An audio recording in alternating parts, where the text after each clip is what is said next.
Урматтуу съездин катышуучулары, биз жаңы мүчөлөрбүз.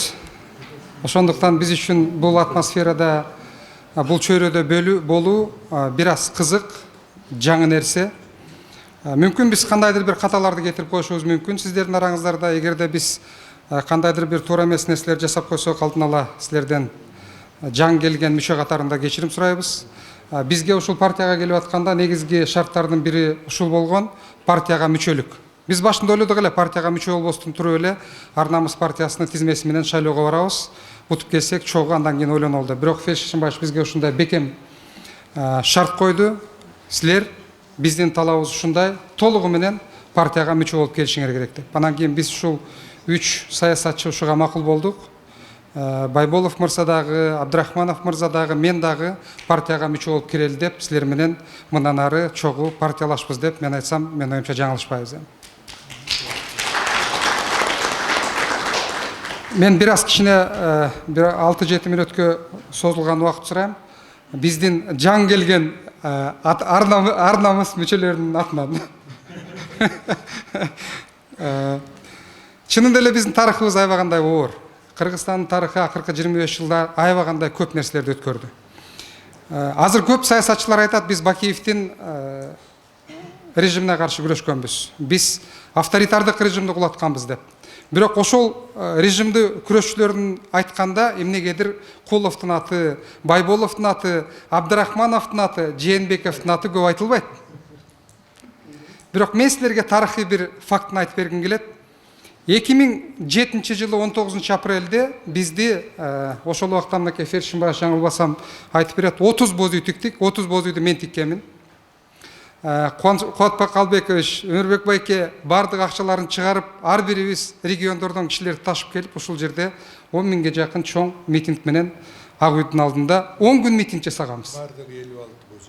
Бардыгы 50ден ашык боз үй болгон деп байке айтып атат. Ошонун 30-ун мен тиктим эле. Анан кийин тилекке каршы ал митингде көптөрү бизге келип жардам берген эмес. Тетирисинче Фелиш Шашымбаев, эгерде мен калп айтсам, мен оңдоп кетет. Тетирисинче келип бизден келип алып кетип аткан бардыгы. Ошол митингдин башында ушул 4 саясатчы, биз эң алдыңкы катарда дебесем дагы Фелиш Шашымбаевдин жетекчилиги менен биз ошол катарда чогуу турганбыз. Тилекке каршы 19 апрелде митингди карылар менен кемпирлерди тебелеп, тепсеп, урушуп, боз үйлөрүбүздү талкалап митингде кууп чыкты. Кээ бирлерибиз Кыргызстандан качышка, кээ бирлерибиз түрмөдө турушка, кээ бирлерибиз айла жок унчукпай калышка туура келди. Ошол митингдин негизги талаптарынын бири Кыргызстанда кайрадан жаңы шайлоо өткөрүү, Кыргызстанда парламенттик мамлекет болуу, президент ошол убактагы Бакиев өзүнүн бийлигин көбөйтпөсүн деген талаптар эле. Эми мынакей ошол күчтөр кайрадан биз биригишке туура келди. Биздин азыркы Ар намыска кирүүбүздөгү негизги факторлордун бири ушул маанилүү биздин тарыхыбыз болуп эсептелет. Мен эми өзүмдүн докладым катарында кыска 2 нерсеге токтолгум келет. Кыргызстан бүгүнкү күнү аябагандай оор абалда турат. Экономикасы, социалдык абалыбыз, саясатыбыз, тышкы саясатыбыз бардыгы бүгүнкү күндө оор абалда. Мен ойлойм, мен айтпасам дагы бардыгыңар жакшы билесиңер. Бүгүнкү күндөгү Россиянын экономикалык абалы, Россия менен Батыштын абалы, акыркы 2 айда Кытайда болуп аткан окуялар, Кытайда акыркы 2 айдын ичинде бүт бардык акцияларынын, компаниялардын акциялары 30% арзандады. Кытайды жакынкы жылдарда аябагандай оор экономикалык кризис күтүп турат деп дүйнөлүк эксперттер айтып атат. Эмне үчүн бул 2 мамлекетти айтып атам? 2 мамлекет Кыргызстанга бүгүнкү күндө экономикасы, социалдык жактан, саясий жактан түздөн-түз таасир бере турган мамлекеттер. Андай болгон соң, биз жакынкы 3-4 жылдын ичинде аябагандай оор тышкы саясаттагы, геополитикадагы, экономикадагы ошолордун бардыгын таасиринин астында биздин Кыргызстандагы оор саясий абалга даярданышыбыз керек. Бизге Кыргызстанга оор саясий экономикалык кризис келет. Ал эми кризис келатканда биз каалайбызбы, каалабайбызбы, мамлекетте бир топ нерселерди кайрадан карап чыкканга, кайрадан жасаганга туура келет. Ушунун фонунда мен 2 нерсеге көңүл бургум келет эле. Биринчиси биздин мамлекет жөнүндө, экинчиси Ар намыс партиясы жөнүндө. Анткени ушул 2 нерсе келечектеги мамлекеттин өнүгүшүнө, өсүшүнө аябагандай чоң таасир берет. Биринчиси эмне үчүн мамлекет жөнүндө? Мамлекетти оңдойбуз десек, сөзсүз түрдө эки нерсеге көңүл бөлүшүбүз керек. Биринчиси бул мамлекеттеги бийликти борбордон ажыратуу. Карап көрсөңөр, Бишкекте азыр аябагандай толгон токой жиптер, аябагандай кымбат баалуу машиналар. Бийликтин бардыгы Бишкекке топтолгон. Кымбат баалуу үйлөр, бардыгыбыз көчөгө чыга турган болсок, кафе, ресторандар. Жумуш орунду биздин региондордо эмес, бардыгы Бишкекте. Bir söz менен айтканда, биздин Кыргызстандын тагдыры, Кыргызстандын байлыгы, Кыргызстандын келечеги, жакшы менен жамандын бардыгы бүгүнкү күндө Бишкекке келип такалып калган. Мен символикалуу түрдө гана айтып атам Бишкекте. Бишкек бул борбордук бийлик. Бишкек бүгүнкү күндө бүт бардык маселени чечип аткан, чечим кабыл алып аткан экономикалык жана саясий чечим кабыл алып аткан борбор болуп эсептелет. Ал эми региондорубузду карагыла. Эмне болуп атат? Региондон келгендер бардыңар билип атасыңар. Жумуш орну жок. Айлык акы төмөн, экономика талкаланган, жакырчылык, андан жогору көтөрүлө турган болсок, райондук бийлигибиз, областтык бийлигибиз, жергиликтүү бийликтерибиз эч нерсе чече албайт. Эгерде кайсы маселе менен барбасын, бүгүнкү күндө бардыгыбыз айтабыз, Бишкекке барабыз. Бишкектин комиссиясы келмейинче, Бишкектен уруксат берилмейинче, Бишкектен өкмөттүн кол коюлган кагазы келмейинче бир дагы маселе чечилбейт. Биз жакшы мамлекет курабыз дей турган болсок, Бишкектин бийлигин алып, борбордук бийликтен ажыратып, жергиликтүү бийликке бере турган келечекте Ар Намыс партиясынын негизги саясаттарынын бири ушул болушу керек. Айыл чарба министрлиги болбосо бүгүнкү күндө эмне? Таласта фасоль, Ошто өрүк, пахта, Ысык көлдө өрүк менен алма өспөй калабы? Мен оюмча өсөт. Айыл чарба министрлиги өрүктүн өстүрүшүнө, фасолдун өстүрүшүнө, пахтанын өстүрүшүнө бүгүнкү күндө эч кандай деле жардам берген жок.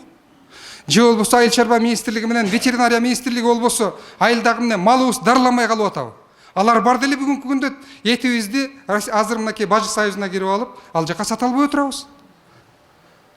Бунун жыйынтыгы биздин дагы эле айланып келип, бийлик дагы маселелердин бардык чечилиш түйүнү Бишкекке келип такалып калганда болуп атат. Ошондуктан биз бийликти алып, жергиликтүү бийликтен, борбордук бийликтен жергиликтүү бийликке беришибиз керек. Келечекте биз эгерде бардыгыбыз келе турган болсок, мен ойлойм, децентрализация маселеси Ар Намыс партиясынын негизги саясаттарынын бири болушу керек.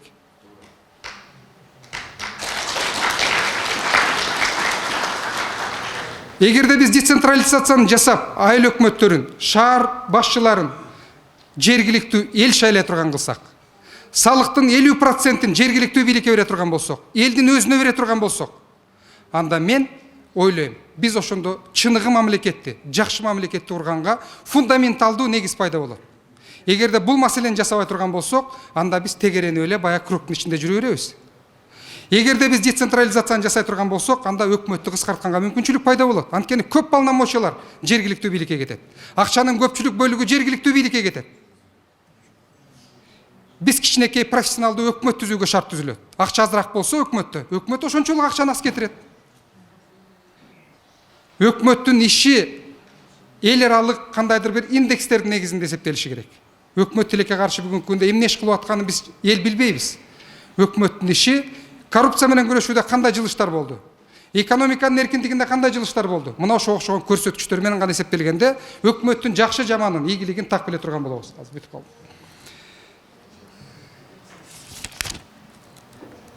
Жыйынтыгында, урматтуу партиячылар, биз децентрализацияны жасай турган болсок, региондордо күчтүү саясатчылар пайда болот.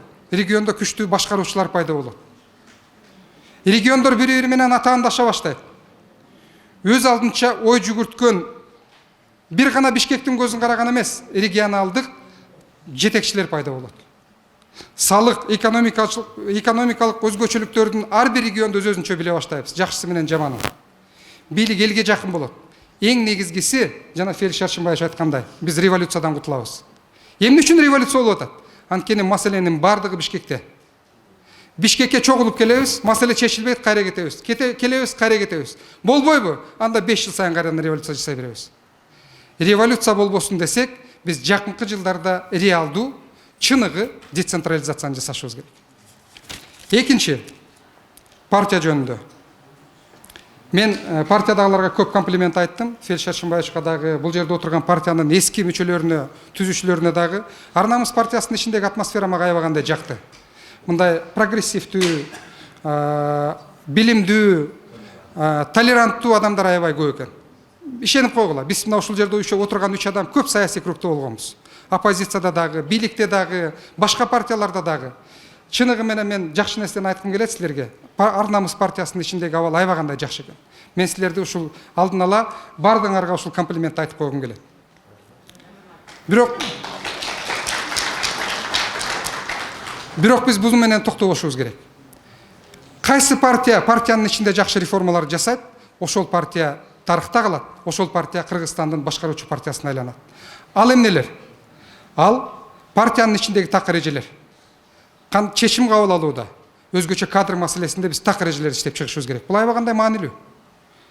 Партиянын ичинде праймериздер кириши керек келечекте. Силер, мен дагы сыймыктанып айтып кетким келет. Ар намыс партиясы парламент акыркы 5 жылда праймеризди биринчи баштаган партиялардан болуп эсептелесиңер. Бул дагы жакшы нерселердин бири. Партиянын ичинде бардык улуттардын тең укуктуулугу, кыргыз болобу, орус болобу, өзбек болобу, улутуна жараша эмес, жөндөмүнө, билимине, профессионалдуулугуна жараша адам алдыга жылышы керек. Улутуна жараша эмес. Бул бизди тупикке алып бара турган жол. Партиянын ичинде атаандаштык болушу керек. Партиянын ичинде дискуссия болушу керек. Партиянын ичинде ар кандай көз караштагы адамдар бири-бири менен чогуу жашаш керек. Бирок ошону менен бирге биз партиянын ичинде чечим кабыл ала турган болсок, ошол партиянын ичиндеги чечимди биз бардыгыбыз аткарганды үйрөнүшүбүз керек.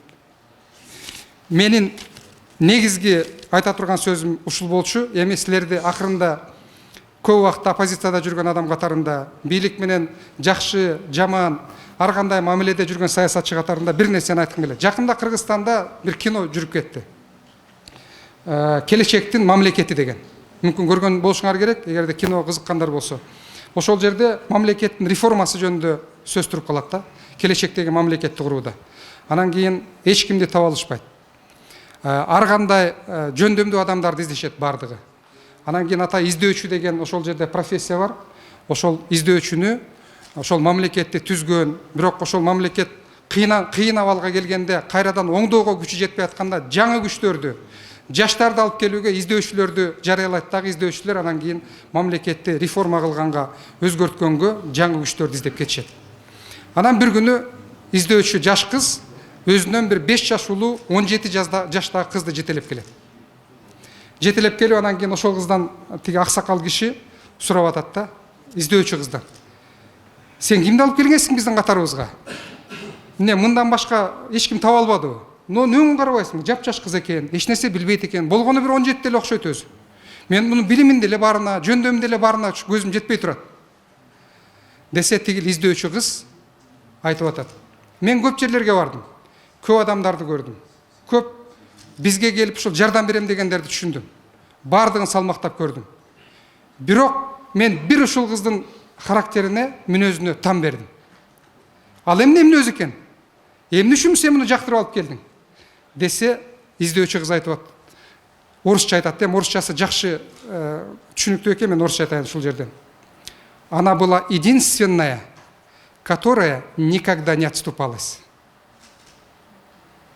Она была упрямая, настойчивая и неотступная." дейт. Мен айтайын дегеним, саясат аябагандай оор нерсе. Фелиш Шаршымбаевичти, Кубат Калбековичти, Абдрахмановду мени кандай жамандабасын, саясатта менин деле жашыраак булардан жүргөнүмө 15 жыл болсо, Фелиш Шаршымбаевичке, Кубат Калбековичке, Өмүрбек Абдрахмановго саясатта жүргөнүнө 35 жыл болуп калды. Активдүү саясатта. 35 жылга чейин активдүү саясатта жүрүү, бул аябагандай оор жүк. Жаштар кандай сындабасын. 35 жыл саясатта жүрүүгө жаштарга мен баарыңарга тилек кылар элем. Бул аябагандай оор жумуш. Ошон үчүн саясатчы катарында эми партия катарында силерден суранар элем, Ар намыс партиясы жанагы реформа жасаш үчүн алып келген кыздай болуп, должна быть партия, которая никогда не отступается. Это очень важно.